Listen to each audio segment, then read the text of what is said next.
प्रशासन राज्याने या 3 वर्षामध्ये या शहराची वाट लावली असं म्हटलं तरी चालेल. रस्त्यांना खड्डे आहेत, त्यामुळं निवडणूक होणं महानगरपालिकेची ही खूप अत्यंत गरजेची. आमचं राजकारण ते सर्वसामान्य माणसांच्या नजरेमध्ये अतिशय गलिच्छ झालं. राजीनामा धनंजय मुंडेंनी दिलंच पाहिजे.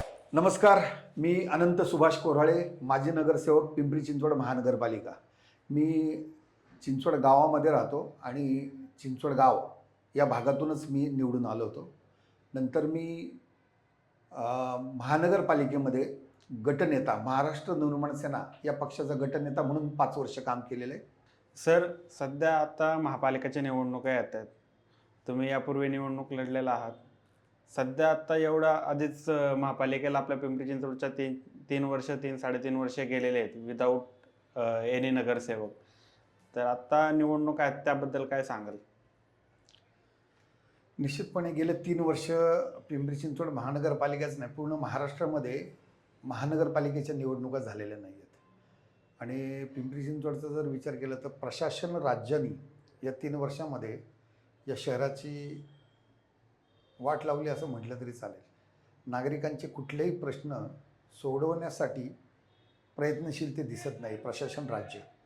आणि बऱ्याच अडचणी आहेत, जे मोठे रेंगाळलेले प्रोजेक्ट असतील आणि छोटे मोठे समस्या, रस्त्यांना खड्डे आहेत, अशा अनेक नदीचं प्रदूषणाच्या संदर्भात नदी जर बघितली आपण, पवना नदी, तर तिचं पावित्र्य राखलं जात नाही आहे. कचऱ्याचे ढीग ठिकठिकाणी दिसतात, दुर्गंधी बऱ्याच ठिकाणी वाढलेली आहे. आणि प्रशासनावर स्थानिक लोकल बॉडी नसल्यामुळे प्रशासनावर कोणाचा कंट्रोलच नाही आहे. त्यांना त्यांचा पगार मिळतो आहे दर महिन्याचा, त्यामुळं नागरिकांचं काम केलंच पाहिजे किंवा झालंच पाहिजे या भावनेतून ते काही काम करत नाही आहेत. आणि त्यामुळं अडचणी बऱ्याच वाढलेल्या आहेत. आता त्यामुळं निवडणूक होणं महानगरपालिकेची ही खूप अत्यंत गरजेची आहे. आता त्या संदर्भात राज्य शासन काय निर्णय घेत आहे किंवा जे काही कोर्टामध्ये दावे आहेत, निवडणूक आयोग त्या संदर्भात काय निर्णय घेते हे लवकरच कळेल. आता सर, तुम्ही 2012 ते 2017 पर्यंत नगरसेवक होता. त्या काळाचं जे पिंपरी चिंचवडचं राजकारण होतं किंवा महापालिकेचं कामकाज होतं, त्या तुलनेत आज महापालिका आपले कुठे येऊन ठेवली? निश्चितपणे राजकारण आता एक राजकारण हे आजचं राजकारण ते सर्वसामान्य माणसांच्या नजरेमध्ये अतिशय गलिच्छ झालेलं आहे. नक्की कोण कुठल्या पक्षात आहे आणि लोकनेत्यांना लोकांची कामं करण्यापेक्षा स्वतः सत्तेत कसं राहील किंवा मला नगरसेवक किंवा मला मंत्रिपद कसं मिळेल याच भावनेतून लोकनेते काम करतात. परंतु शहराचा विकास कसा होईल, नागरिकांच्या समस्या मी कशा सोडवाल याकडे लोकप्रतिनिधींचं दुर्लक्ष होतं आहे. तुम्ही सर आता विधानसभा ज्यावेळेस लढले होते 2014 साली आणि आत्ताची जी विधानसभा निवडणूक झाली, तुम्ही अर्थातच तुम्ही त्यावेळेस मनसेत होते, आज उद्धव ठाकरे साहेबांसोबत आहात. पण आता उद्धव ठाकरेंचे जी 20 सीट आलेले आहेत किंवा एकंदरीत महाविकास आघाडीचे जी 50 पेक्षा कमी जे आमदार त्यांचे निवडून आलेले आहेत, आता विरोधी पक्षसुद्धा त्यांचा मजबूत नाही असं दिसतंय. तर या महायुती सरकारचं मनमानी चालेल असं वाटतंय का तुम्हाला? इव्हन पिंपरी चिंचवड शहरात सुद्धा चालेल काय, चाललेलीच आहे असं म्हटलं तर हरकत नाही. आता बीडचं प्रकरण आपण बघतोय. खऱ्या अर्थानं सरकारने जे पण मंत्री त्याच्याशी रिलेटेड आहे असा जो आरोप जनतेतून होतोय किंवा काही प्रमाणात त्याची तथ्य पण दिसत आहेत, अशा वेळेस त्या मंत्र्यांचा राजीनामा घेणं हे सरकारचं बंधन आहे. परंतु तसं होत नाही आहे. आणि मिलजुल के खाएंगे आणि जनतेच्या नागरिकांच्या प्रश्नाला वाव न देता आता आज एवढा विरोध त्या गोष्टीला होतो. जनतेतून मागणी होती आहे की धनंजय मुंडे यांनी राजीनामा द्यावा त्यांच्या मंत्रिपदाचा, परंतु सरकार तो घेत नाही आहे. तर निश्चितपणे पाशवी बहुमत मिळाल्यामुळं चुकीच्या पद्धतीने म्हणता येणार नाही, पण मनमानी कारभार ते करतायत हे तर निश्चित जनतेला दिसतंय.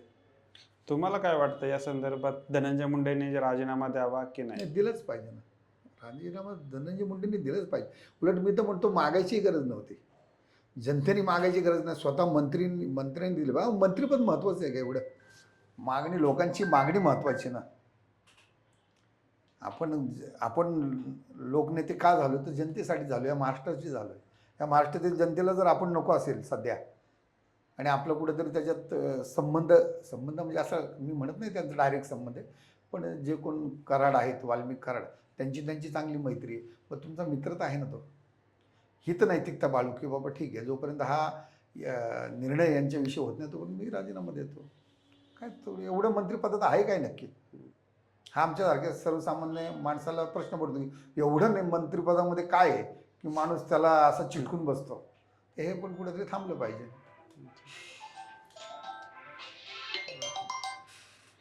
एकंदरीतच सर, आता तुम्ही 2012 ते 17 नगरसेवक राज ठाकरेंसोबत होते मनसे, आणि 4 नगरसेवक. हां, तर तिथून पुढं तुम्ही आता उद्धव ठाकरेंसोबत आहात. तर हे ठाकरे कुटुंबासोबत तुम्ही जे जोडलेलं आहात, तर पुढं तुम्हाला असं वाटतं का की दोघं एकत्र येतील किंवा काय, आणि एकत्र यायला पाहिजे? जे आता आपण विधानसभेला हाल बघितले, इव्हन राज ठाकरेंचे सुद्धा एकही आमदार आला नाही. 2019ला तरी एक आमदार आला होता, आणि आता उद्धव ठाकरेंचे केवळ 20 आमदार आहेत. ज्यांचे 65 आमदार होते त्यांचे आता फक्त 20 आलेले आहेत. आणि या सगळ्यावरून तुम्हाला वाटतं का दोघं जण एकत्र येतील किंवा यायला पाहिजे? नाही, तुमची काय येतील इच्छा? का नाही याविषयी मी कसं भाष्य करू शकेल, परंतु यायला पाहिजे ही जनतेचं मत आहे. शेवटी दोघांचाही जो विचार आहे तो महाराष्ट्राच्या विकासाविषयी आहे, महाराष्ट्राच्या अस्मितेचा आहे. म्हणजे माननीय राजसाहेब ठाकरे पण जर विचार करत असतील तर तो महाराष्ट्र अस्मितेचा विचार करतात, आणि उद्धवसाहेब विषयच नाही, महाराष्ट्र अस्मितेचाच विचार करतात. या अस्मितेचा विचार जर दोन्ही नेते करत असतील तर दोघांनी एकत्र यायला हवं असं जनतेचं मत आहे. कारण आमच्यासारख्या महाराष्ट्रातील राहणाऱ्या जनतेला असं वाटतं की हे दोघं जर एकत्र आले तर निश्चितपणे आज जी महाराष्ट्राची हानी होती, आज महाराष्ट्राला दुय्यम लेखलं जाते, ते कुठेतरी थांबेल. अच्छा. तर आता तुमची तयारी कशी आहे? तुम्ही आता महानगरपालिका निवडणुका लढणार आहात किंवा काय, या संदर्भात काय सांगाल? अजून महानगरपालिकेची निवडणूक जाहीर झालेली नाही. हां, मी निवडणूक लढणार आहे हे तर नक्कीच आहे, कारण मी माझ्या प्रभागामध्ये, माझ्या गावामध्ये, चिंचवड गाव असेल किंवा मी एक कार्यकर्ता म्हणून नेहमीच कार्यरत आहे. मी तर निवडणूक लढवेल, परंतु निवडणुका कधी डिक्लेअर होत आहेत किंवा त्याविषयीची प्रभाग रचना काय आहे, नक्की आरक्षण कुठलं पडलं, अजून ते सर्वच गोष्टीचं चित्र स्पष्ट व्हायचं आहे. तोपर्यंत आपण कशा पद्धतीने पुढे जाणार हे अजून माझं तसं नाही ठरलेलं, परंतु निवडणुकीत मी लढणार आहे हे नक्की. आता सर, आपण बघितलं जी आत्ताची निवडणूक झाली 24ची विधानसभेची, त्यावेळेस ज्या प्रकारे निकाल आला तो कोणालाच अपेक्षित नव्हता. इव्हन महायुतीला सुद्धा अपेक्षित नव्हता या प्रकारचा निकाल आला असं सांगण्यात येत होतं. पण एकंदरीत पाहिलं आपण 132 पर्यंत भाजपा जाते, शिवसेना शिंदे गट 57च्या पुढे जाते, अजित पवार 41 जातात. अजित पवारांना लोकसभेला फक्त एकच खासदार, शिंदेला फक्त 7 खासदार, आणि भाजपला केवळ 9, ज्यांचे 22-23 खासदार होते ते 9 वर आले. आणि अचानक असा निकाल बदलला. यामुळं प्रामुख्याने ईव्हीएम मशीनवरती प्रश्नचिन्ह उपस्थित होत होते. महाविकास आघाडीकडून याची जोरदार विरोध सुरुवातीला करण्यात आला. सुरुवातीला म्हणण्यापेक्षा सुरुवातीच्या 2-3 दिवसानंतर जोरदार करण्यात आला. काँग्रेसने आंदोलन उभं करण्याचा प्रयत्न केला. पण आता जसं जसं दिल्लीच्या निवडणुका आल्या, आपल्या महापालिकांच्या निवडणुका लागतात, तर हे सगळं आंदोलन ईव्हीएम बद्दलचा रोष कुठं दिसून येत नाहीये.